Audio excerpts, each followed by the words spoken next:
El día que dejé de ser la abuela de alguien, volví a ser yo. Me llamo Beatriz, Beatriz Campos. Tengo 78 años y hasta hace poco más de un año. Si me hubieras preguntado quién era, te habría dicho, soy la abuela de Carlitos, de Lucía, de Andrés, de Sofía, de Diego. Soy la mamá de Roberto y de Ana. Soy la viuda de don Héctor. Pero mi nombre completo, hacía tanto que no lo pronunciaba que cuando alguien me lo dijo en voz alta hace unos meses, sentí como si me estuvieran presentando a una desconocida. Beatriz Campos.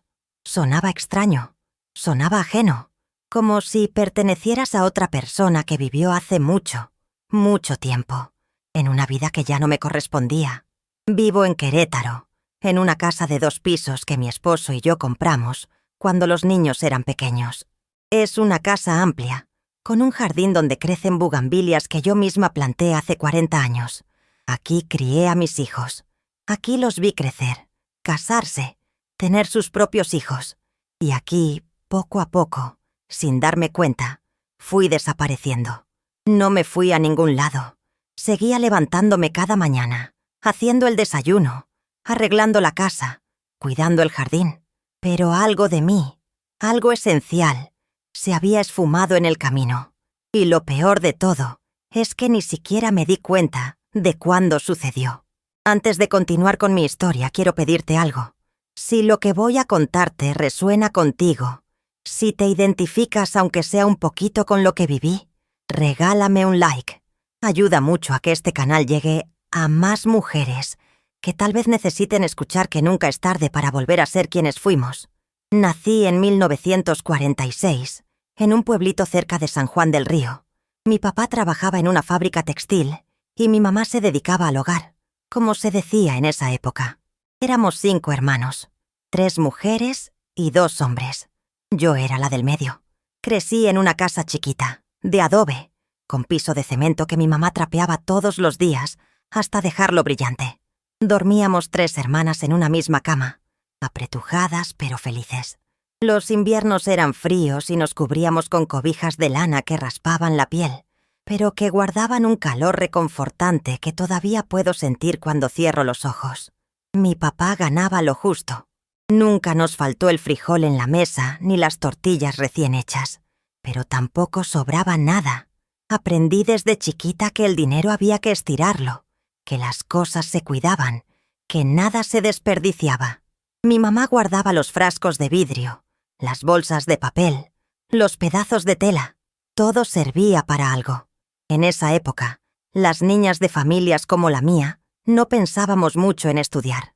Se esperaba que termináramos la primaria, tal vez la secundaria si había suerte, y luego nos casáramos. Ese era el plan. Ese era el destino que nos tocaba. Pero yo era distinta. No sé de dónde me vino esa inquietud, esa necesidad de aprender que me carcomía por dentro. Me gustaba la escuela de una manera que mis hermanas no entendían.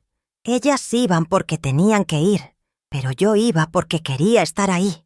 Me encantaba el olor de los libros, el sonido de la maestra escribiendo en el pizarrón con el gis, la sensación de entender algo nuevo que antes no sabía. Cuando cumplí 12 años, le dije a mi papá que quería seguir estudiando, que quería ir a la secundaria en la ciudad. Él me miró con esos ojos cansados que tenía después de trabajar 12 horas en la fábrica y me dijo que lo pensaría. Mi mamá no estuvo de acuerdo desde el principio. Decía que para qué quería yo estudiar tanto, si al final me iba a casar y tener hijos, que mejor aprendiera a cocinar bien, a coser, a llevar una casa, que esas eran las habilidades que una mujer necesitaba. Pero algo en mi papá debió ver mi desesperación, porque después de varios días me dijo que sí. Entré a la secundaria en 1958. Tenía que caminar 40 minutos hasta la parada del camión, luego viajar otros 40 minutos hasta la ciudad. Salía de mi casa a las 5:30 de la mañana, cuando todavía estaba oscuro, y regresaba a las 7 de la noche. Pero no me importaba. Cada día era una aventura. Fue en la secundaria donde descubrí lo que quería hacer con mi vida. Teníamos una maestra de literatura que se llamaba Profesora Martínez. Era una mujer alta, delgada, siempre vestida con faldas largas y blusas de cuello alto. Usaba lentes con marcos gruesos de pasta negra y llevaba el cabello recogido en un chongo perfecto. Pero lo que más recuerdo de ella es su voz. Tenía una voz profunda, envolvente, que te atrapaba desde la primera palabra. La profesora Martínez nos leía poesía. Nos leía a Sor Juana Inés de la Cruz, a Amado Nervo, a Ramón López Velarde. Y cuando leía, el salón se transformaba. Ya no estábamos en esa aula fría de paredes grises y pupitres desvencijados. Estábamos en otros mundos, en otras épocas, viviendo vidas que ni siquiera podíamos imaginar. Un día, después de clase, me acerqué a ella. Le temblaban las manos cuando le pregunté si podía prestarme algún libro para leer en casa. Ella me miró con curiosidad, sonrió, y al día siguiente me trajo 3 libros que cambiarían mi vida. 100 años de soledad, Pedro Páramo y una antología de poesía latinoamericana. Devoré esos libros. Los leía en el camión. Los leía en la mesa después de ayudar a lavar los platos. Los leía en la cama con una veladora cuando todos en la casa ya dormían. Las palabras me llenaban de una manera que la comida nunca podría hacerlo. Me hacían sentir viva, despierta, conectada con algo más grande que yo misma. Fue entonces cuando decidí que quería ser maestra de literatura. Le conté mi sueño a la profesora Martínez. Ella me miró con una mezcla de orgullo y tristeza. Me dijo que tenía talento, que podía lograrlo, pero que iba a ser difícil, que necesitaba terminar la preparatoria y luego ir a la universidad, que eso significaba años de estudio, de esfuerzo, de gastos que mi familia tal vez no podría cubrir. Pero yo estaba decidida. Terminé la secundaria en 1961. Le rogué a mi papá que me dejara seguir estudiando. Esta vez fue más difícil convencerlo. El dinero estaba más apretado. Mis hermanos menores también necesitaban cosas, y mi mamá insistía en que ya era hora de que pensara en casarme. Pero mi papá, ese hombre trabajador que apenas sabía leer y escribir, que se levantaba antes del amanecer y regresaba cuando ya había oscurecido, me miró a los ojos y me dijo: «Si esto es lo que quieres, mija, yo te voy a apoyar». Entré a la preparatoria. Los 3 años que estudié ahí fueron los más felices de mi vida, hasta ese momento. Aprendí filosofía, historia, matemáticas, química, pero sobre todo, leí. Leí todo lo que caía en mis manos. Me convertí en la alumna favorita de varios maestros. Mis compañeros me pedían que les ayudara con sus tareas. Yo me sentía útil, brillante, capaz. En 1964, a los 18 años, hice el examen para entrar a la Escuela Normal Superior. Quería ser maestra. Quería dedicar mi vida a transmitir el amor por la literatura que la profesora Martínez me había contagiado. Pasé el examen. Me aceptaron. El día que recibí la carta de aceptación lloré tanto que mi mamá pensó que me habían dado malas noticias. Pero eran lágrimas de felicidad pura, de esa felicidad que sientes cuando sabes que tu vida está tomando el camino correcto. Empecé la universidad en septiembre de 1964. Estudiaba de lunes a viernes, y los fines de semana ayudaba en la casa y trabajaba dando clases particulares a niños del pueblo para pagar mis gastos. Apenas dormía 5 horas cada noche, pero no me importaba. Estaba construyendo mi futuro. Fue en mi segundo año de universidad cuando conocí a Héctor. Héctor Morales trabajaba en una ferretería cerca de la Normal. Era 6 años mayor que yo. Un hombre serio, responsable, de pocas palabras pero de mirada amable. Empezamos a saludarnos cuando yo pasaba por ahí de camino a la escuela. Luego los saludos se convirtieron en conversaciones breves. Y luego, poco a poco, en algo más. Héctor no era como los muchachos con los que había crecido. Él me escuchaba cuando hablaba de mis estudios, de los libros que leía, de mis sueños. No se burlaba ni me decía que estaba perdiendo el tiempo. Al contrario, me admiraba por ello. Empezamos a vernos los domingos. Caminábamos por el centro de Querétaro. Comíamos raspados de limón en el Jardín Cenea. Nos sentábamos en las bancas de la Alameda Hidalgo a platicar de todo y de nada. Con él me sentía vista, me sentía valorada. A los 6 meses de conocernos, Me pidió que fuera su novia formalmente. Habló con mi papá, como se hacía en esa época. Mi papá le dio su bendición. Héctor era un hombre trabajador, honesto, de familia decente. No había razón para oponerse. Durante 2 años mantuvimos la relación mientras yo seguía estudiando. Él nunca me presionó para que dejara la escuela. Decía que se sentía orgulloso de tener una novia universitaria, que eso era moderno, que las cosas estaban cambiando. Yo lo quería de verdad, pero también quería terminar mi carrera. En 1968, faltando un año para que me graduara, Héctor me propuso matrimonio. Recuerdo perfectamente ese día. Era un domingo de abril. Hacía calor y el cielo estaba completamente despejado, de ese azul intenso que solo se ve en Querétaro. Estábamos sentados en una banca del Jardín Guerrero cuando sacó una cajita de su bolsillo. Dentro había un anillo sencillo, de oro amarillo, sin diamante ni nada lujoso. Pero era hermoso en su simplicidad. Me dijo que me amaba, que quería construir una vida conmigo, que quería casarse antes de que terminara el año. Sentí un nudo en la garganta. Una parte de mí quería gritar que sí, que por supuesto que sí. Pero otra parte, una parte más pequeña pero más insistente, me susurraba que todavía faltaba un año para graduarme, que si me casaba ahora, las cosas se complicarían. Le dije que sí, pero le pedí que esperáramos a que yo terminara la carrera. Héctor aceptó, aunque vi en sus ojos una sombra de decepción. Nos casamos en diciembre de 1968, 2 meses después de que yo terminara mi último semestre. La boda fue sencilla, en la iglesia de mi pueblo, con una comida para 50 personas en el patio de la casa de mis papás.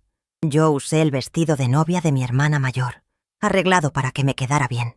Héctor usó un traje café que había comprado especialmente para la ocasión. Esa noche, mientras bailábamos el vals, él me susurró al oído: «Ya eres mi esposa, Beatriz. Ahora sí vamos a empezar nuestra vida juntos».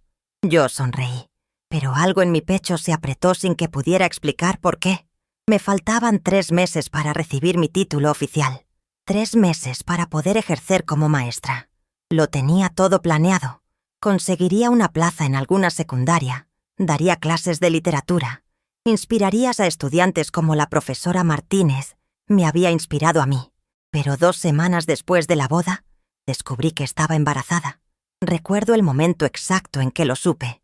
Estaba en el baño de la casa que habíamos rentado, una casita pequeña de 2 cuartos, cerca del centro. La luz de la mañana entraba por la ventanita de vidrio esmerilado. Me senté en el borde de la tina y miré la prueba que había comprado en la farmacia. 2 líneas. Positivo. Debí sentir alegría. Debí sentir emoción. Pero lo que sentí fue pánico. Todavía no estaba lista.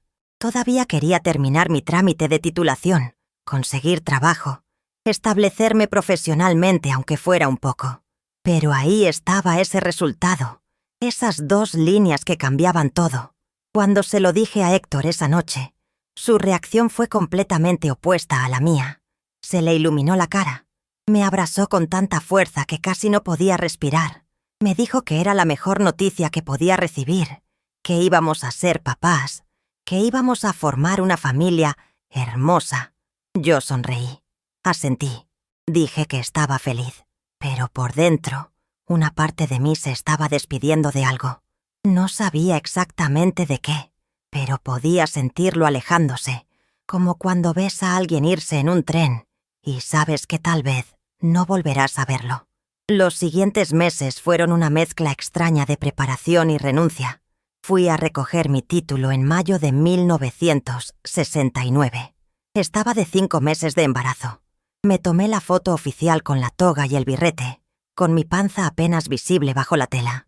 Esa foto todavía la tengo guardada en un álbum. Beatriz Campos, licenciada en docencia de la literatura. Miré ese título durante largo rato el día que me lo entregaron. Lo toqué con las yemas de los dedos, sintiendo el relieve de las letras doradas sobre el papel grueso. Había trabajado tanto para conseguirlo. 5 años de madrugar, de estudiar hasta tarde, de sacrificar salidas y diversiones. Y ahora lo tenía. Pero, ¿para qué? Héctor me dijo que no me preocupara, que ya habría tiempo para trabajar, que primero teníamos que enfocarnos en el bebé, en establecernos, que la familia era lo primero. Y yo asentí, porque eso era lo que se esperaba de mí, porque eso era lo correcto. Roberto nació en agosto de 1969. Fue un parto difícil que duró 18 horas. Cuando finalmente lo puse en mis brazos, sentí un amor tan abrumador que pensé que mi pecho iba a estallar. Era tan pequeño, tan perfecto, tan completamente dependiente de mí. En ese momento todo lo demás dejó de importar. Mi título, mi sueño de dar clases, mi carrera. Todo pasó a segundo plano, ante ese bebé que me necesitaba 24 horas del día. Los primeros meses fueron agotadores. Roberto lloraba mucho. Casi no dormía. Yo pasaba las noches caminando por la casa, meciéndolo, cantándole canciones de cuna que mi mamá me había cantado a mí. Héctor trabajaba todo el día en la ferretería, así que durante el día estaba sola con el bebé. No tenía tiempo para leer. No tenía tiempo para pensar en literatura ni en enseñanza. Apenas tenía tiempo para bañarme.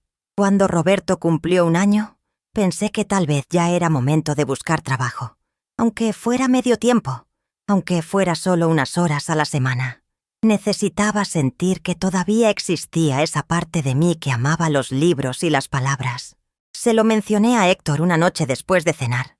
Él me miró sorprendido. Me preguntó por qué querría trabajar si con su sueldo alcanzaba para los gastos. Me dijo que Roberto me necesitaba en casa, que los niños pequeños necesitan a su mamá presente, no en el trabajo. Intenté explicarle que no era solo por dinero, que era porque extrañaba enseñar, porque había estudiado tanto para eso. Pero él no entendía, o no quería entender. Me dijo que tal vez cuando Roberto fuera más grande, cuando entrara a la escuela, entonces podría pensar en trabajar, pero que por ahora mi lugar estaba en casa. Y yo no insistí, porque una parte de mí pensaba que tal vez tenía razón, que tal vez estaba siendo egoísta al querer dejar a mi hijo para irme a trabajar, que tal vez mi mamá tenía razón cuando decía que las mujeres estábamos hechas para cuidar del hogar y los niños. En 1971 nació Ana.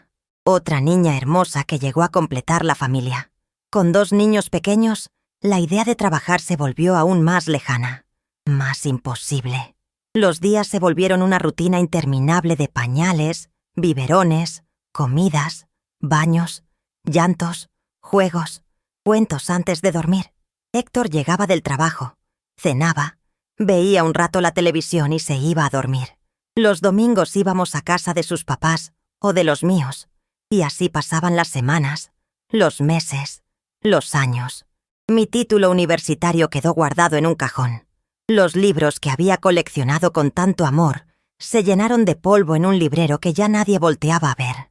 Y Beatriz Campos, la estudiante brillante que soñaba con inspirar a otros a través de la literatura, se fue convirtiendo poco a poco en la esposa de Héctor, en la mamá de Roberto y Ana, en la nuera de don Pancho y doña Tere, pero nunca más en Beatriz. Los años siguientes pasaron en una especie de nebulosa. No es que fueran años malos. No puedo decir eso.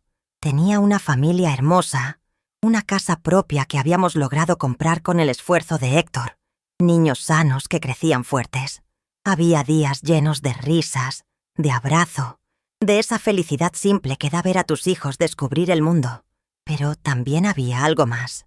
Algo que no podía nombrar, una especie de vacío que crecía despacio, tan despacio que apenas lo notaba, como cuando una planta se marchita poco a poco y no te das cuenta hasta que un día la ves completamente seca. Roberto entró a la primaria en 1975. Ana lo siguió 2 años después. De repente tenía algunas horas libres durante el día, entre que los dejaba en la escuela y los recogía. Pensé que tal vez, finalmente, podría buscar algún trabajo de medio tiempo. Una mañana de septiembre del 77, vi un anuncio en el periódico. Una secundaria privada buscaba maestra de literatura. Medio tiempo. El horario encajaba perfecto con el de los niños. Sentí una emoción que no había sentido en años. Era como si alguien hubiera abierto una ventana en una habitación cerrada. Podía respirar de nuevo. Saqué mi título del cajón donde había estado guardado por casi 10 años. Lo limpié. Le quité el polvo. Preparé un currículum a mano, en una máquina de escribir que me prestó mi vecina. Me puse mi mejor vestido, un azul marino que guardaba para ocasiones especiales. Cuando le dije a Héctor esa noche que había aplicado para el trabajo, su reacción fue inmediata. Se molestó. Me preguntó por qué no lo había consultado primero. Dijo que los niños todavía me necesitaban, que Ana apenas tenía 6 años, que qué iba a pasar si se enfermaban y yo estaba trabajando, que para qué necesitábamos ese dinero extra si él ganaba suficiente. Intenté explicarle. Le dije que no era solo por el dinero, que había estudiado para eso, que necesitaba sentir que servía para algo más que cocinar y limpiar. Se ofendió. Me dijo que cómo podía decir eso, que criar a nuestros hijos no era solo cocinar y limpiar, que era lo más importante que podía hacer, que parecía que no valoraba todo lo que teníamos. Discutimos. Fue la peor discusión que habíamos tenido en todos nuestros años de matrimonio. Al final me dijo que si tanto quería trabajar, que lo hiciera, pero que no esperara que él me ayudara con las cosas de la casa, que esa seguía siendo mi responsabilidad. Debí haber visto esa declaración por lo que era. Una trampa. Una forma de hacerme elegir sin decirlo directamente. Llamé a la escuela al día siguiente. Les dije que había surgido un imprevisto familiar y que no podría tomar el trabajo. La directora sonó decepcionada. Me dijo que mi currículum había sido uno de los mejores que recibieron. Colgué el teléfono y me senté en la cocina. Lloré por primera vez en años. Lloré por esa Beatriz que había quedado atrapada en 1968, en esa casilla que marcó positivo, en esa decisión de decir que sí cuando tal vez debió haber dicho espera. Guardé el título otra vez. Esta vez lo puse más al fondo del cajón, detrás de otros papeles, como si al esconderlo mejor pudiera olvidarlo más fácilmente. Los años 80 llegaron. Roberto ya era un adolescente. Ana estaba en la secundaria. Héctor seguía trabajando en la misma ferretería, aunque ahora era gerente. Nos mudamos a una casa más grande, la casa donde vivo hasta ahora, con ese jardín donde planté bugambilias que hoy tienen 40 años. Me dediqué de lleno a ser la mejor mamá que podía ser. Iba a todas las juntas de la escuela, organizaba las fiestas de cumpleaños, ayudaba con las tareas, cocinaba sus platillos favoritos, los llevaba a sus actividades extraescolares y poco a poco fui convirtiéndome en la mamá de Roberto o la mamá de Ana. Ya nadie me llamaba Beatriz, excepto Héctor cuando estábamos solos, y aún así era cada vez menos frecuente. Para él también me estaba volviendo simplemente la mamá o mi esposa. En 1986, Roberto se fue a estudiar a la Universidad de Guanajuato. Ingeniería civil. Estaba tan orgullosa de él. Mi hijo, el universitario. Ana todavía estaba en casa, pero ya en la preparatoria, con sus propios amigos, sus propias actividades. La casa se sentía más vacía, más silenciosa. Héctor y yo hablábamos menos. Nuestras conversaciones se reducían a temas logísticos. ¿Qué había que arreglar en la casa? ¿Cuánto había costado la despensa? ¿Qué día vendrían a cenar sus papás? Ya no hablábamos de sueños ni de planes. Tal vez porque ya no los teníamos. O tal vez porque yo había dejado de tenerlos hacía tanto tiempo que ya ni recordaba cómo era soñar. En 1989, Ana también se fue a la universidad. Estudió Administración de Empresas en la Ciudad de México. De repente, la casa que había estado llena de risas y gritos y música durante 20 años quedó completamente vacía.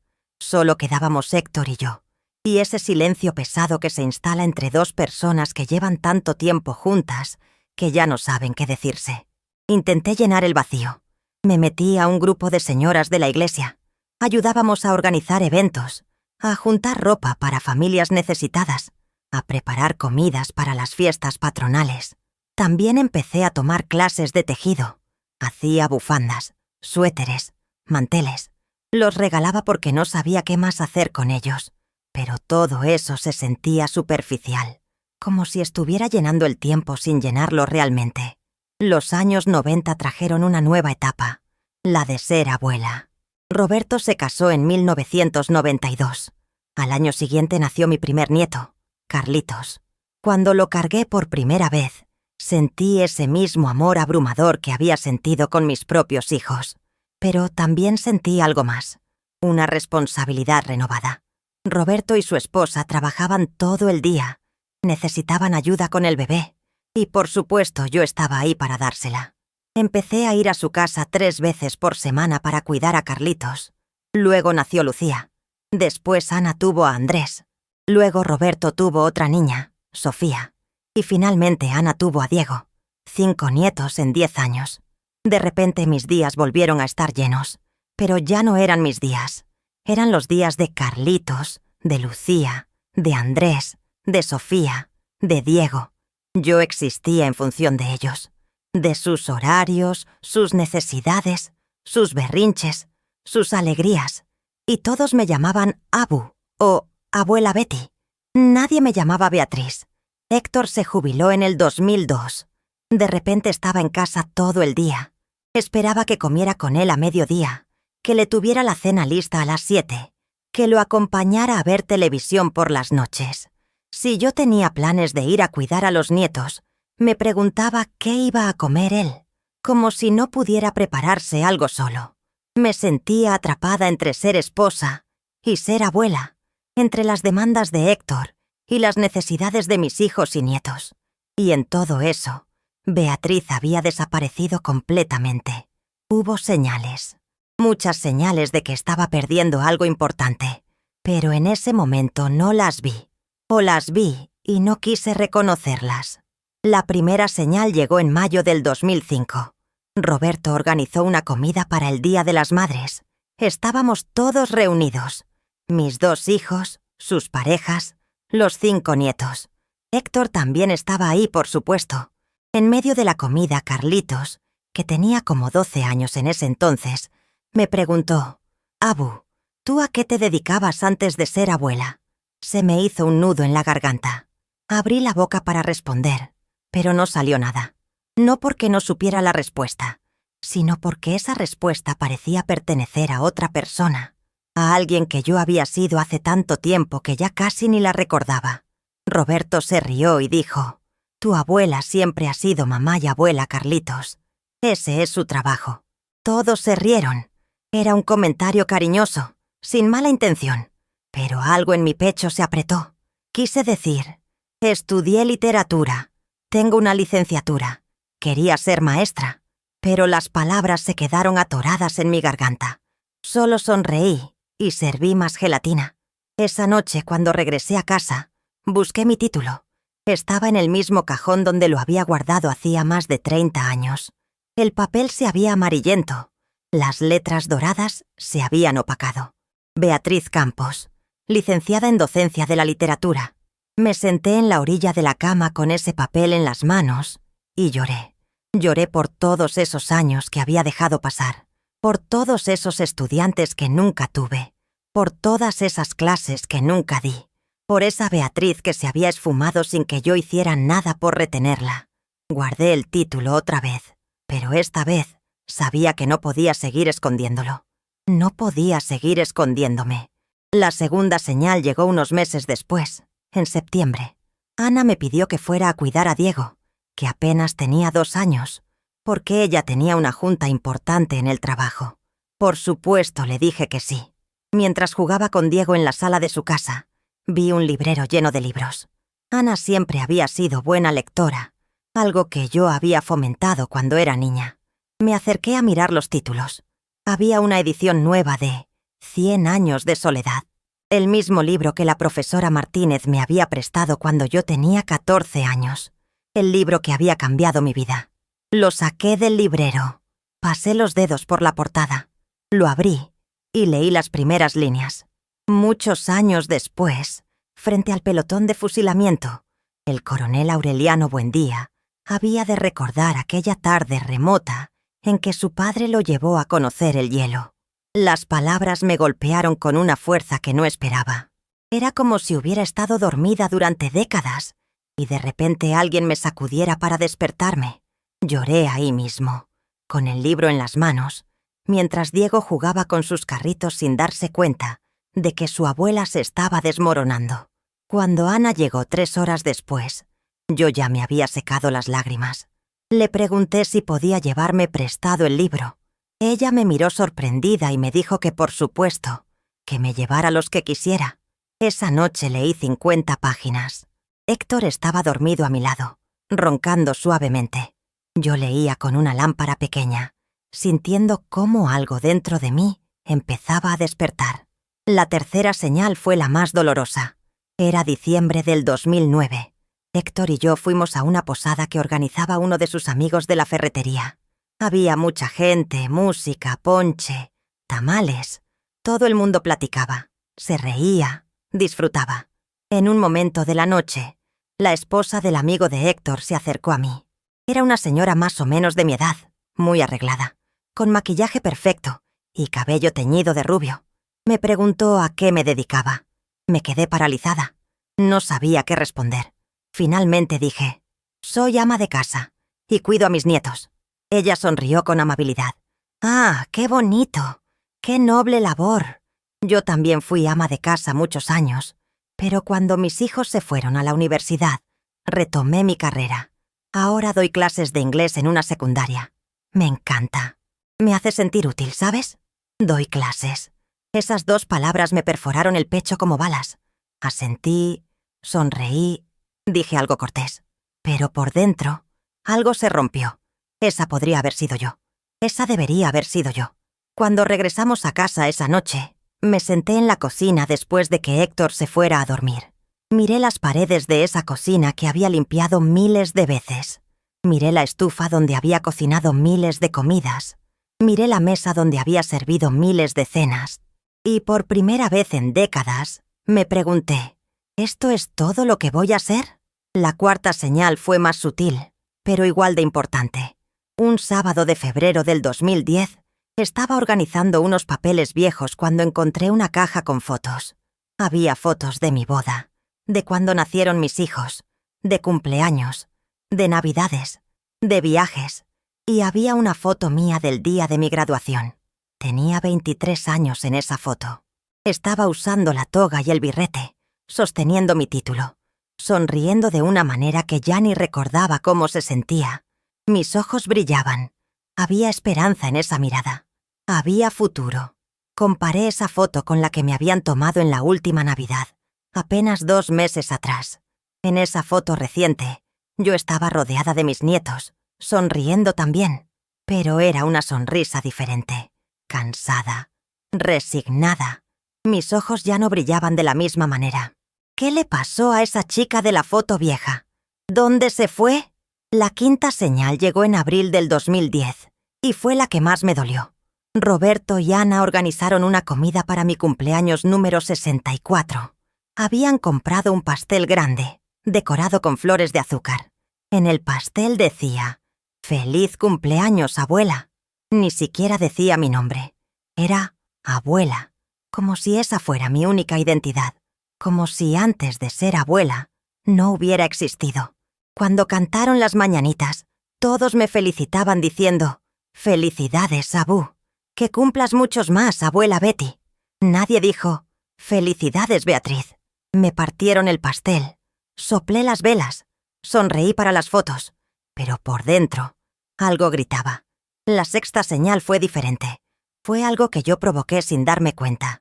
Era julio del 2011. Estaba en el banco haciendo un trámite. La ejecutiva me pidió una identificación. Le di mi credencial del INE. Ella la miró y dijo, «Beatriz Campos». Algo en mi pecho saltó cuando escuché mi nombre completo. Era como si alguien hubiera tocado una campana que llevaba años en silencio. Cuando salí del banco, caminé por el centro de Querétaro sin rumbo fijo. Pasé frente a la Normal Superior donde había estudiado. El edificio seguía ahí, aunque ahora se veía más viejo, más desgastado. Me quedé parada frente a la entrada durante varios minutos. Recordé cómo caminaba por esos pasillos con mis libros bajo el brazo, cómo me sentaba en las bancas del patio a leer entre clases, cómo me sentía viva, despierta, llena de posibilidades. ¿Cuándo dejé de sentirme así? La séptima señal llegó en octubre del 2012. Ana me llamó un martes por la tarde. Me dijo que necesitaba que fuera a recoger a Diego de la escuela porque ella tenía una presentación importante en el trabajo. Era una presentación que había estado preparando durante meses y no podía faltar. Le dije que sí, por supuesto, pero después de colgar, me quedé sentada en el sillón, mirando el teléfono. Me di cuenta de algo terrible. Nunca nadie me preguntaba si podía. Siempre asumían que podía, que estaba disponible, que no tenía nada más importante que hacer. Y lo peor era que tenían razón. No tenía nada más importante que hacer. Porque ¿qué era lo importante en mi vida? ¿Limpiar una casa que ya estaba limpia? ¿Cocinar para un esposo que apenas me hablaba? ¿Esperar a que me llamaran para cuidar a los nietos? Esa tarde, mientras esperaba a que Diego saliera de la escuela, me senté en el coche y lloré. Lloré con una intensidad que me asustó. Era como si todas las lágrimas que no había llorado en 50 años salieran de golpe. La octava y última señal fue la que finalmente me hizo reaccionar. Era marzo del 2013. Estaba en casa de Ana ayudándola a organizar un closet. Encontramos una caja vieja con cosas de cuando ella era adolescente. Adentro había trabajos de la escuela, cartas, fotos, y había un ensayo que ella había escrito para una clase de literatura en la preparatoria. El tema del ensayo era «Una mujer que admiro». Lo abrí. Empecé a leer. Ana había escrito sobre la mamá de una amiga suya, una mujer que era arquitecta, que había diseñado varios edificios importantes en Querétaro, que daba conferencias, que viajaba. En ninguna parte del ensayo mencionaba a su propia madre. A mí, cuando terminé de leer, le pregunté a Ana por qué no había escrito sobre mí. Ella se puso incómoda. Me dijo que en ese entonces había tenido que escribir sobre alguien con una carrera profesional, que esas eran las instrucciones de la maestra. Algo en su tono me dejó claro que para ella, yo no calificaba como alguien admirable en ese sentido. Yo era solo su mamá, la que cocinaba, limpiaba, cuidaba, pero no alguien que inspirara admiración por lo que había logrado. No se lo dije, pero esa lectura me destrozó. Guardé el ensayo en mi bolsa. Esa noche, cuando llegué a casa, lo leí otra vez, y me di cuenta de que Ana tenía razón. ¿Qué había logrado yo? ¿Qué había hecho con mi vida que valiera la pena admirar? Había criado a mis hijos. Sí, eso era importante. Pero, ¿era suficiente? Esa noche, por primera vez en todos esos años, me permití pensar en lo que podría haber sido. En la maestra de literatura que nunca fui. En las clases que nunca di. En los estudiantes que nunca inspiré. Y me prometí a mí misma que iba a hacer algo. No sabía qué, pero algo. Porque si no hacía algo ahora, iba a morir siendo solo la abuela. Y Beatriz Campos, la chica brillante que se había graduado con honores en 1969, se habría ido para siempre sin que nadie, ni siquiera ella misma, la recordara. Héctor murió en junio del 2013. Fue repentino, un infarto masivo mientras dormía. Se fue sin dolor, sin despedidas, sin darme tiempo de prepararme. De repente, después de 45 años de matrimonio, estaba sola. Los primeros meses fueron horribles. La casa se sentía vacía de una manera diferente. Extrañaba su presencia, aunque fuera esa presencia callada y distante que había sido en los últimos años. Extrañaba escucharlo moverse por la casa, escuchar sus pasos, su tos ocasional, el sonido de la televisión que él veía todas las noches. Mis hijos estaban muy preocupados por mí. Roberto quería que me fuera a vivir con él. Ana sugirió que vendiera la casa y me mudara a un departamento más pequeño, más fácil de mantener. Pero yo no quería. Esta era mi casa.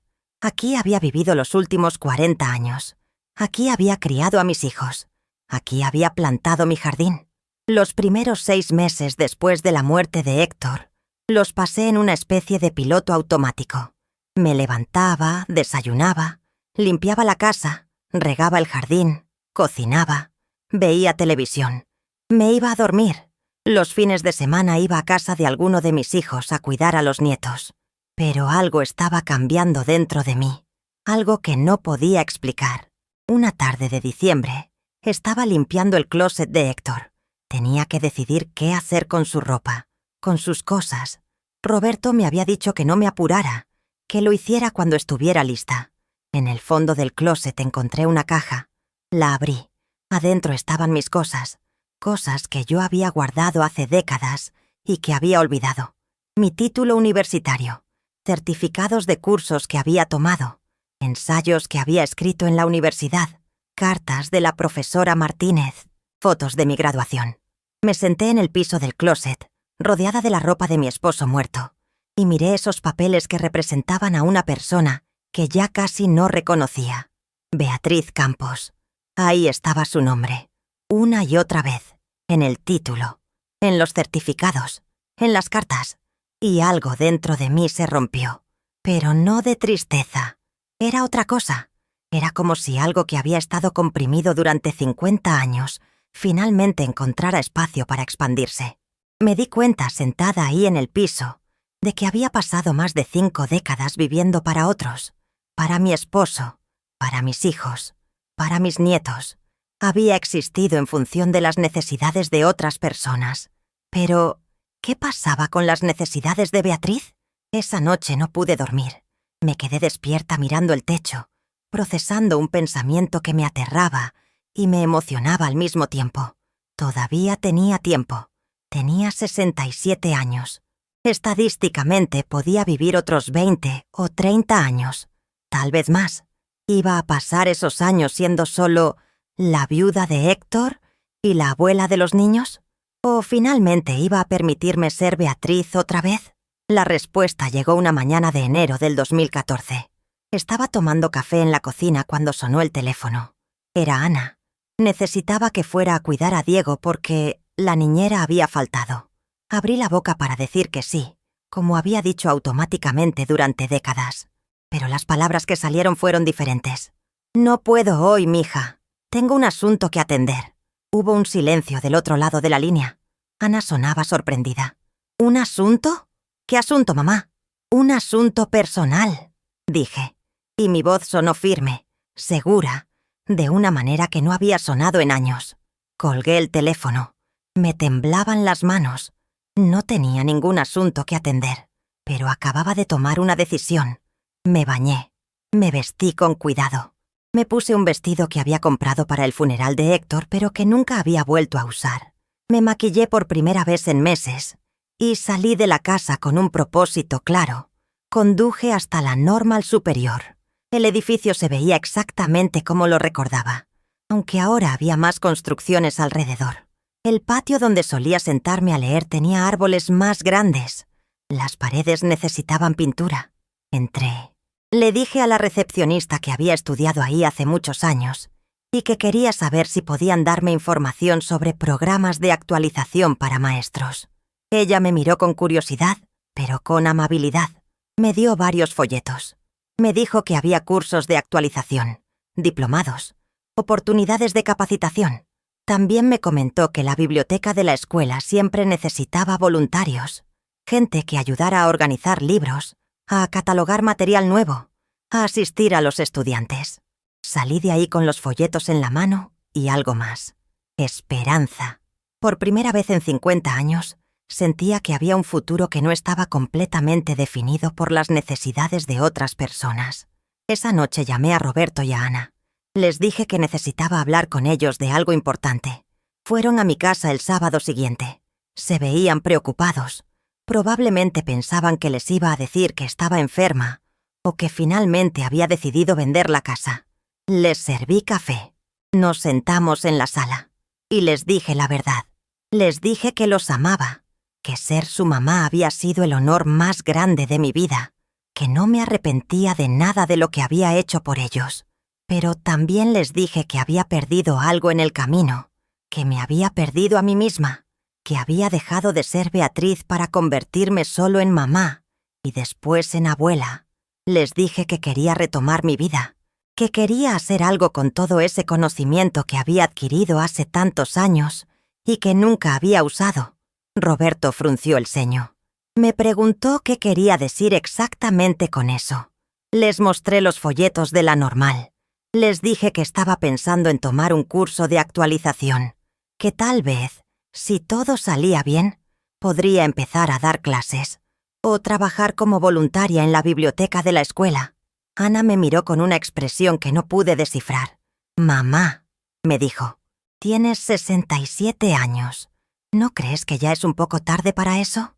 Sus palabras me dolieron más de lo que ella podría imaginar, pero también me dieron fuerza. «Nunca es tarde», le respondí. «Puedo vivir otros 20 años. ¿Voy a pasarlos esperando a que me llamen para cuidar nietos? ¿O voy a hacer algo que me haga sentir que todavía soy una persona con valor más allá de mi relación con ustedes?» Roberto intervino. Me dijo que por supuesto que tenía valor, que era una madre maravillosa, una abuela increíble, que eso era lo más importante. «Para ustedes tal vez», le dije. «Pero, ¿qué pasa conmigo? ¿Qué pasa con lo que yo necesito?» Se quedaron callados. Finalmente Ana habló.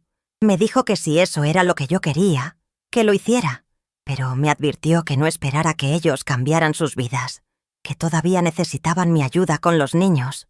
«Voy a ayudarles cuando pueda», les dije, «pero ya no voy a estar disponible todo el tiempo. Voy a tener mi propia vida». Se fueron esa tarde con una expresión de desconcierto, como si su mamá, la mujer que siempre había estado ahí para lo que necesitaran, hubiera sido reemplazada por una extraña. Y tal vez lo había sido. Tal vez Beatriz estaba regresando, y ellos iban a tener que acostumbrarse. En febrero del 2014, me inscribí en un curso de actualización pedagógica. Era un curso intensivo de 3 meses, 2 veces por semana, en la Normal Superior. El primer día de clase llegué media hora temprano. Me senté en un pupitre al fondo del salón y miré alrededor. La mayoría de los otros participantes eran maestros jóvenes, de 30 o 40 años. Yo era, por mucho, la más vieja del grupo. Cuando la instructora entró y pidió que nos presentáramos, sentí los nervios que no había sentido desde que era estudiante. Me temblaba la voz cuando dije mi nombre. «Me llamo Beatriz Campos. Estudié aquí hace 45 años. Me gradué en 1969, pero nunca ejercí. Y ahora estoy aquí porque quiero retomar lo que dejé». Hubo un silencio. Luego la instructora sonrió. «Bienvenida de regreso, Beatriz», me dijo. Esas palabras me llenaron de una emoción que no puedo describir. Alguien me había llamado Beatriz. No mamá, no abuela, no señora Morales. Beatriz. Las primeras semanas del curso fueron difíciles. Mi cerebro no funcionaba tan rápido como antes. Me costaba trabajo concentrarme. Las lecturas me tomaban el doble de tiempo que a los demás. Pero también descubrí algo maravilloso. Todavía me encantaba aprender. Todavía me emocionaba leer sobre nuevas teorías pedagógicas, sobre métodos de enseñanza, sobre literatura contemporánea. Una de mis compañeras del curso, una maestra de 38 años llamada Patricia, se hizo mi amiga. Un día, después de clase, me invitó a tomar un café. Me preguntó por qué había decidido retomar mis estudios a mi edad. Le conté mi historia. Le dije que había pasado 50 años siendo madre y esposa, y que ahora que mis hijos eran adultos y mi esposo había muerto, me había dado cuenta de que no sabía quién era sin esos roles. Patricia me miró con admiración. «Eres muy valiente», me dijo. «La mayoría de las personas nunca tienen el coraje de hacer lo que estás haciendo». No me sentía valiente. Me sentía aterrada, pero también me sentía viva de una manera que no había sentido en décadas. Durante esos 3 meses, mis hijos me llamaban menos. Al principio pensé que estaban molestos conmigo por no estar tan disponible, pero luego me di cuenta de que simplemente estaban aprendiendo a resolver las cosas sin mí, a buscar otras opciones cuando necesitaban ayuda con los niños, a ser más independientes. Y eso estaba bien. Mejor que bien. Era necesario. Terminé el curso en mayo con un certificado de actualización y algo más valioso: confianza. La instructora del curso me recomendó para una posición de voluntaria en la biblioteca de la Normal. Era solo 3 días a la semana, 4 horas cada día. No pagaban, pero no me importaba. No lo estaba haciendo por dinero. Empecé en junio. Mi trabajo consistía en ayudar a catalogar libros nuevos, asistir a estudiantes en sus búsquedas bibliográficas y organizar actividades de promoción de la lectura. Era perfecto. El primer día que usé mi credencial de voluntaria, que tenía mi nombre impreso, Beatriz Campos, voluntaria de biblioteca, me quedé mirándola durante varios minutos. Ahí estaba, mi nombre, mi identidad, separada de cualquier relación con otra persona. No era la mamá de, ni la abuela de, ni la esposa de. Era simplemente Beatriz Campos. Y eso era suficiente. Los meses siguientes fueron una revelación. Descubrí que me encantaba trabajar con los estudiantes. Me recordaban a mí misma cuando era joven, llena de sueños y preguntas. Ayudarles a encontrar los libros que necesitaban, recomendarles lecturas, escuchar sus preocupaciones sobre sus estudios, me llenaba de una satisfacción que no había sentido en años.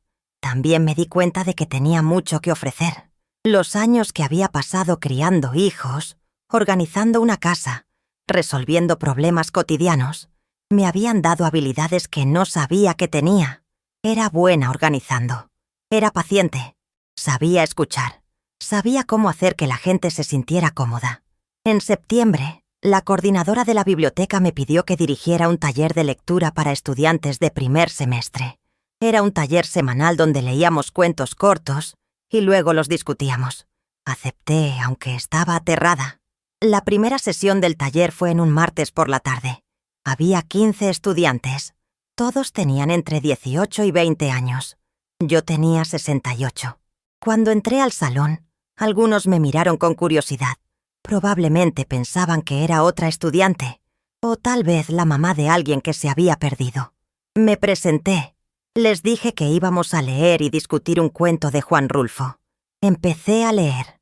Mi voz temblaba al principio, pero conforme avanzaba, se fue haciendo más fuerte, más segura. Cuando terminé, hubo un silencio. Luego uno de los estudiantes levantó la mano y empezó a hacer preguntas. Y algo mágico sucedió. La discusión fluyó naturalmente.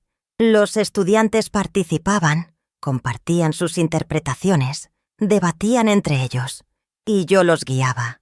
Les hacía preguntas que los llevaban a pensar más profundo. Conectaba sus ideas con conceptos más amplios.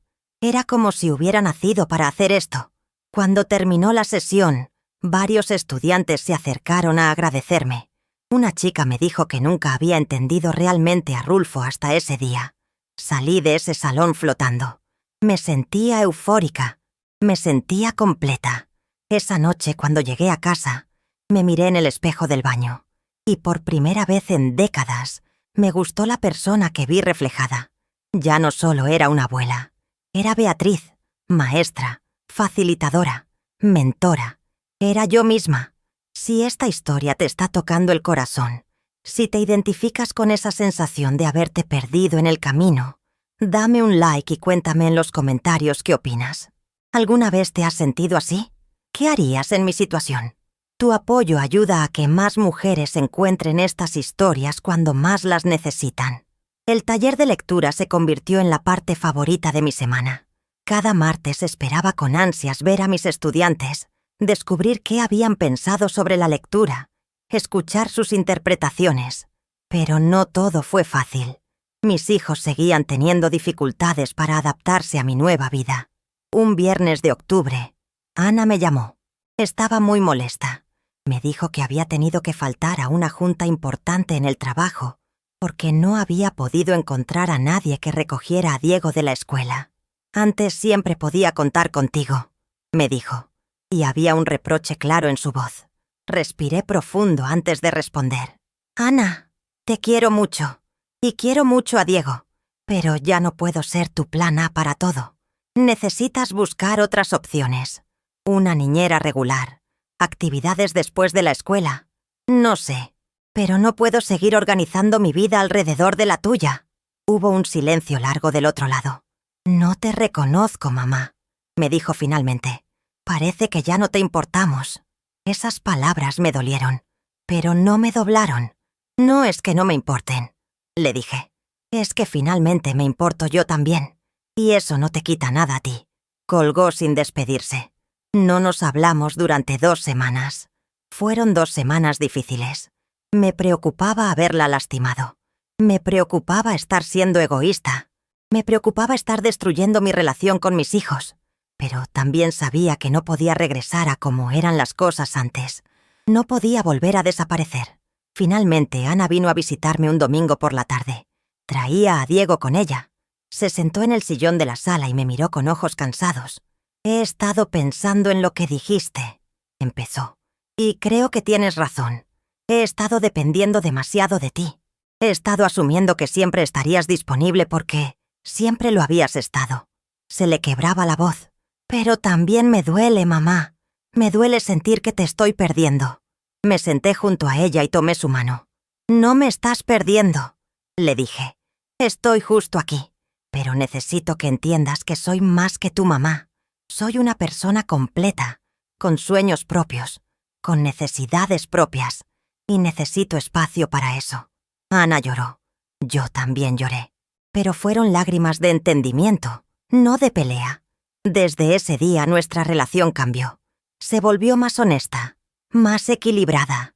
Ana empezó a pedirme ayuda en lugar de asumirla, y yo empecé a decir que no cuando necesitaba decirlo, sin sentirme culpable. Roberto tardó más en adaptarse.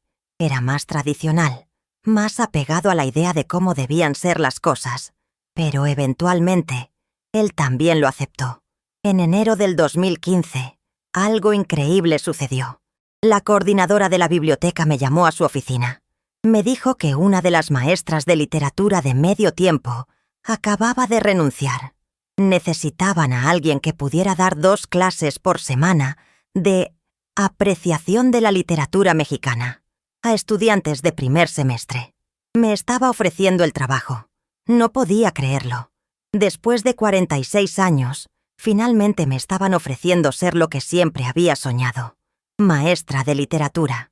«Sé que técnicamente necesitas una actualización más formal de tu título», me dijo la coordinadora. «Pero podemos trabajar en eso mientras das las clases. Tu experiencia en el taller ha sido excelente. Los estudiantes te adoran y necesitamos a alguien ya». Le dije que sí antes de que terminara de hablar. Iba a ser maestra. A los 69 años, finalmente iba a ser maestra. Llamé a Ana esa noche para contarle. Su reacción me sorprendió. «Mamá, eso es increíble», me dijo, y podía escuchar la emoción genuina en su voz. «Estoy tan orgullosa de ti». Roberto también me felicitó, aunque de manera más reservada. Pero lo que más me importó fue lo que sentí yo misma. Orgullo. Orgullo puro y simple de haber logrado algo por mí misma. Para mí misma. Mi primera clase oficial como maestra fue en febrero del 2015. Entré al salón 30 minutos antes. Acomodé mis libros en el escritorio. Escribí mi nombre en el pizarrón. Profra, Beatriz Campos. Cuando los estudiantes empezaron a llegar, me temblaban las manos. Pero cuando abrí la boca para dar la primera clase, algo se acomodó dentro de mí. Era como si todos esos años de espera hubieran valido la pena solo por este momento. Hablé de Octavio Paz, de Carlos Fuentes, de Elena Garro, de Rosario Castellanos. Les leí pasajes que me habían marcado cuando era joven. Les hice preguntas que los hicieron pensar. Y vi en sus ojos lo mismo que yo debía haber tenido en los míos cuando la profesora Martínez me leía poesía hace más de 50 años. Fascinación. Esa noche, cuando llegué a casa, me serví una copa de vino. Me senté en el jardín, bajo las bugambilias que había plantado hace tantos años, y lloré. Pero no eran lágrimas de tristeza. Eran lágrimas de alivio, de gratitud, de realización. Había vuelto. Beatriz había vuelto. Los siguientes meses fueron transformadores. No solo estaba dando clases, estaba viviendo. Me levantaba cada mañana con un propósito. Preparaba mis lecciones con cuidado, con amor. Leía los ensayos de mis estudiantes con atención. Les daba retroalimentación detallada. También empecé a socializar más. Patricia, mi amiga del curso de actualización, me invitó a un grupo de lectura que se reunía una vez al mes. Eran mujeres de todas las edades, de diferentes profesiones, que compartían el amor por los libros. Por primera vez en décadas, tenía amigas. No conocidas de la iglesia con quienes intercambiaba recetas, no otras abuelas con quienes platicaba en el parque mientras cuidábamos nietos. Amigas de verdad, mujeres con quienes podía tener conversaciones profundas sobre literatura, sobre política, sobre la vida. En junio, la Normal organizó un evento de fin de semestre, donde los maestros podían presentar proyectos especiales. Yo organicé una lectura pública de poesía mexicana contemporánea. Invité a 3 poetas locales y abrí un micrófono para que los estudiantes también compartieran. Mis hijos vinieron al evento, llevaron a los nietos. Cuando subí al estrado para presentar a los poetas, vi a mi familia sentada en la tercera fila. Ana me sonreía. Roberto asentía con aprobación. Los nietos se veían un poco aburridos, pero al menos estaban ahí. Y en ese momento me di cuenta de algo importante. Podía ser las 2 cosas. Podía ser abuela y maestra. Podía ser mamá y Beatriz. No tenía que elegir. Solo tenía que encontrar el balance. Después del evento, Ana se me acercó. Tenía los ojos húmedos. «Nunca te había visto así», me dijo. «Tan viva, tan tú misma». Le pregunté qué quería decir. «Toda mi vida te he conocido como mi mamá», me explicó. «Siempre estabas ahí para mí, para Roberto, para los niños, pero nunca te había visto hacer algo solo para ti. Y ahora veo lo feliz que eres. Y me hace feliz a mí también». Me abrazó fuerte. «Y quiero disculparme», continuó, «por lo que dije aquel día, sobre que era tarde para ti. Estaba equivocada. Nunca es tarde». Lloré en sus brazos, y ella lloró en los míos. Carlitos, mi nieto mayor que ahora tenía 22 años y estaba en la universidad, se acercó después. «Abu», me dijo. «Perdón, Beatriz. ¿Puedo llamarte Beatriz?» Me reí. «Puedes llamarme como quieras, mi amor. Quiero que sepas que eres muy cool», me dijo. Y aunque la palabra me sonaba extraña, entendía lo que quería decir. Mis amigos no pueden creer que mi abuela dé clases en la universidad. Les parece increíble. Me llenó de orgullo escucharlo. No solo orgullo de abuela, orgullo de mujer, orgullo de Beatriz. El año 2016 trajo más cambios. La coordinadora de la biblioteca me ofreció un puesto de tiempo completo. 4 clases por semestre, más mi trabajo en la biblioteca. Era un contrato real, con sueldo, con prestaciones. A los 70 años, iba a tener mi primer trabajo formal. Acepté sin dudarlo. Con el sueldo pude hacer cosas que nunca había podido hacer antes. Me compré una computadora nueva, renové el jardín, me inscribí en un taller de escritura creativa que siempre había querido tomar. También empecé a viajar. Fui a la Feria Internacional del Libro de Guadalajara. Asistí a conferencias de literatura en la Ciudad de México. Visité museos, galerías, librerías. Estaba descubriendo el mundo de una manera que nunca había podido cuando era joven. Y lo estaba disfrutando con una intensidad que solo es posible cuando sabes que el tiempo es limitado. En noviembre de ese año, uno de mis estudiantes me preguntó si había considerado escribir. «Escribe muy bien, profesora», me dijo. «Sus comentarios en mis ensayos son como mini ensayos en sí mismos. Debería escribir algo más largo». La idea se me quedó grabada. ¿Por qué no? Había pasado décadas leyendo. Sabía que hacía que un texto fuera bueno. Tenía historias que contar, experiencias que compartir. Empecé a escribir en las noches. Al principio solo eran reflexiones sobre mi vida, sobre el proceso de redescubrirme, pero poco a poco, esas reflexiones se fueron convirtiendo en algo más estructurado. Escribí sobre lo que se siente desaparecer dentro de los roles que la sociedad te asigna, sobre la valentía que se necesita para reclamarte a ti misma, sobre el privilegio de envejecer con propósito. En abril del 2017, uno de los profesores de la Normal me invitó a participar en una antología de ensayos sobre educación y literatura. Querían incluir mi perspectiva como maestra que había llegado tarde a la profesión. Escribí un ensayo titulado «Nunca es tarde para ser quien siempre fuiste». Hablaba de mi historia, de cómo había dejado mi sueño en pausa durante casi 50 años y de cómo finalmente lo había retomado. El ensayo se publicó en septiembre. Fue la primera vez que vi mi nombre impreso en un libro. Beatriz Campos, decía en la portada. junto a los nombres de otros 12 autores. Cuando sostuve ese libro en mis manos, sentí que finalmente había cerrado un círculo. La chica que había soñado con ser maestra de literatura hacía tantos años que había tenido que guardar ese sueño en un cajón.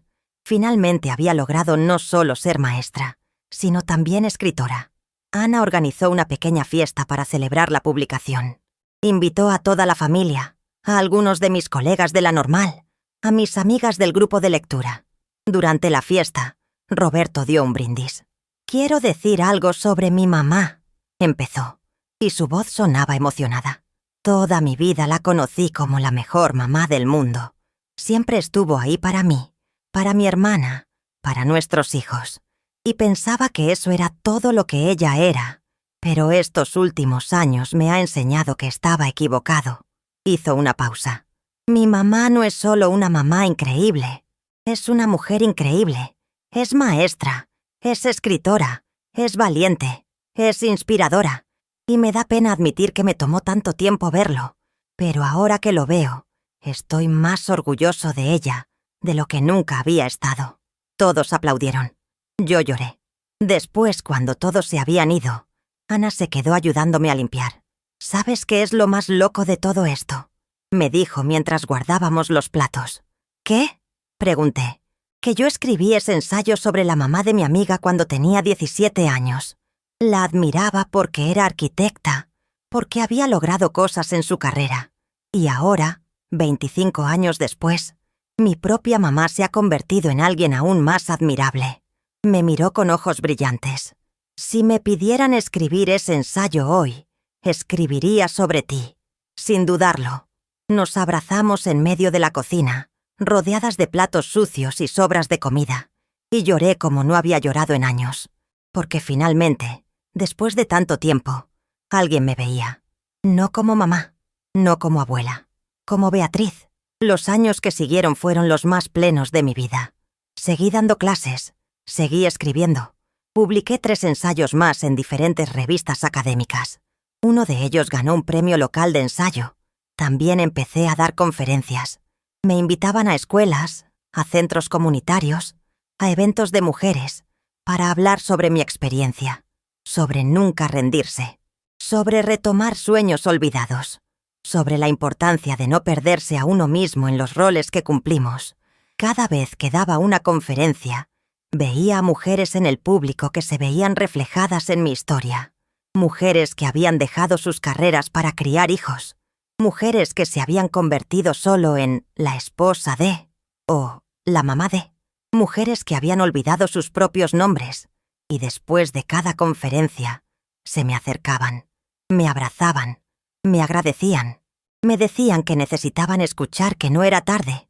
Esas interacciones se convirtieron en la parte más valiosa de mi nueva vida. Saber que mi historia podía inspirar a otras, que mi valentía al reclamarme podía darles valor a ellas para hacer lo mismo. En el 2020, cuando cumplí 74 años, La Normal me organizó un homenaje. Habían pasado 6 años desde que había dado mi primera clase. 6 años que habían transformado mi vida completamente. Durante el evento, varios de mis estudiantes actuales y antiguos compartieron testimonios sobre lo que mis clases habían significado para ellos. Una chica que había sido mi alumna en mi primer semestre como maestra y que ahora ya se había graduado y trabajaba como maestra en una secundaria, dijo algo que nunca olvidaré. «La profesora Beatriz nos enseñó literatura, sí, pero también nos enseñó algo más importante. Nos enseñó que nunca es tarde para ser quien realmente eres, que los sueños no tienen fecha de caducidad y que el coraje no tiene edad». Cuando terminó el evento, me dieron una placa con una inscripción que decía: «A la profesora Beatriz Campos, quien nos recuerda que nunca es tarde para florecer». Esa noche, cuando regresé a casa, colgué la placa en la pared de mi estudio, justo al lado de mi título universitario de 1969. 2 documentos, 50 años de diferencia entre ellos, pero ambos representando a la misma persona, Beatriz Campos, la que siempre fui, la que dejé de ser, la que volví a ser. Hoy tengo 78 años. Sigo dando clases 3 veces por semana. Sigo escribiendo. Acabo de terminar un libro de memorias que una editorial pequeña ha aceptado publicar el año que viene. También sigo siendo abuela. Ahora tengo 7 nietos. El más chico tiene 3 años. El mayor tiene 27 y acaba de hacerme bisabuela. Pero la diferencia es que ahora no soy solo eso. No me defino únicamente por mi relación con otras personas. Soy Beatriz Campos, maestra, escritora, conferenciante, abuela, bisabuela, amiga, lectora voraz, viajera ocasional, mujer completa. Cuando miro atrás, a esos 50 años que pasé siendo solo la mamá, o la esposa, o la abuela, no siento resentimiento. Esos años fueron importantes. Crié a 2 hijos maravillosos. Tuve un matrimonio que, aunque imperfecto, tuvo momentos de amor verdadero. Construí una familia, pero también siento tristeza por esa Beatriz joven que guardó su título en un cajón y dejó que sus sueños se cubrieran de polvo. Por todos esos años en que existió solo en función de otros, por todas esas veces que dijo que sí cuando quería decir que no. Si pudiera regresar y decirle algo a esa Beatriz de 23 años que acababa de descubrir que estaba embarazada, le diría: no tienes que elegir. Puedes ser mamá y maestra. Puedes ser esposa y Beatriz. No dejes que nadie, ni siquiera tú misma, te convenza de que tienes que desaparecer para que otros puedan existir. Pero no puedo regresar. Solo puedo seguir adelante. Y eso es exactamente lo que pienso hacer. La semana pasada, una de mis estudiantes me preguntó cuánto tiempo más pensaba dar clases. Mientras pueda caminar hasta el salón y mi mente siga funcionando. Le respondí: ¿por qué? ¿Ya me quieres fuera? Se rió. No, profesora. Es solo que me inspira ver a alguien de su edad tan apasionada por lo que hace. ¿De mi edad? Repetí, y sonreí. Mira, mija, la edad es solo un número. Lo que importa es si todavía tienes fuego adentro. Y yo ardo más fuerte ahora que cuando tenía 20 años. Y es verdad, tengo 78 años y nunca me he sentido más viva. Nunca me he sentido más yo misma. A veces pienso en todas las mujeres que conozco que están en la misma situación en la que yo estuve. Mujeres que dejaron sus carreras para criar hijos. Mujeres cuyos hijos ya crecieron pero que no saben qué hacer consigo mismas ahora. Mujeres que se han perdido tanto en ser para otros, que ya no saben quiénes son. Y quiero gritarles: todavía hay tiempo. No es tarde. No importa si tienes 50, 60, 70 años. No importa si hace décadas que dejaste tu sueño atrás. No importa si todos a tu alrededor te dicen que ya es tarde, que estás muy vieja, que para qué te molestas. Nunca es tarde para recordar tu nombre. Nunca es tarde para retomar lo que dejaste. Nunca es tarde para ser quien siempre fuiste. Yo pasé 50 años siendo la abuela de alguien. Y fueron buenos años, llenos de amor y de familia. Pero los últimos 5 años, siendo Beatriz otra vez, han sido los mejores de mi vida. Porque finalmente, después de tanto tiempo, volví a encontrarme. Y déjame decirte algo. Vale la pena. Vale cada momento incómodo con tus hijos cuando les dices que no. Vale cada mirada de desaprobación de gente que piensa que a tu edad deberías estar tejiendo y viendo telenovelas. Vale cada momento de miedo cuando te enfrentas a algo nuevo. Porque al final del día, cuando te miras al espejo, quieres ver a una persona completa, no solo un reflejo de las necesidades de otras personas. Quieres ver tu propio nombre en ese reflejo. Beatriz, antes de que te vayas quiero pedirte algo. Si mi historia te tocó el corazón, si te identificaste aunque sea un poquito con lo que viví, déjame un like. Comparte este video con alguien que creas que necesita escucharlo. Y sobre todo, cuéntame en los comentarios, ¿de dónde me estás viendo? ¿Hay algo que hayas dejado atrás que quieras retomar? Nunca es tarde. Tu apoyo hace que este canal siga creciendo y que más historias como esta puedan llegar a quien las necesita. Quiero que sepas, si estás escuchando esto y te sientes identificada, que tu historia no ha terminado, que todavía hay páginas en blanco en el libro de tu vida y que tienes la pluma en la mano para escribirlas. No dejes que la edad te detenga. No dejes que las expectativas de otros te limiten. No dejes que el miedo a lo desconocido te paralice. Si hay algo que aprendí en estos últimos años, es que el verdadero arrepentimiento no viene de intentar y fallar, viene de nunca intentar. Yo podría haber muerto sin haber dado una sola clase, sin haber escrito un solo ensayo, sin haberme parado frente a un salón y compartido mi pasión por la literatura. Y habría sido una vida buena. Habría sido la mamá de Roberto y Ana, la abuela de mis nietos, la viuda de Héctor, pero no habría sido Beatriz. Y eso me habría roto el corazón. Así que aquí estoy, a los 78 años, todavía aprendiendo, todavía creciendo, todavía descubriendo quién soy y quién puedo ser, porque resulta que nunca es tarde. Nunca es tarde para recordar tu nombre. Nunca es tarde para retomar tu carrera olvidada. Nunca es tarde para dejar de ser solo la abuela y volver a ser tú. Me llamo Beatriz Campos. Tengo 78 años. Soy maestra, escritora, abuela, bisabuela, y cada día estoy descubriendo nuevas facetas de quién soy. Y si yo pude hacerlo, tú también puedes. Nunca olvides tu nombre. Y si lo olvidaste, nunca es tarde para recordarlo. Gracias por escuchar mi historia. Y recuerda, el mejor momento para empezar fue hace años. El segundo mejor momento es ahora. Adelante, mi amor. Tu historia todavía no termina.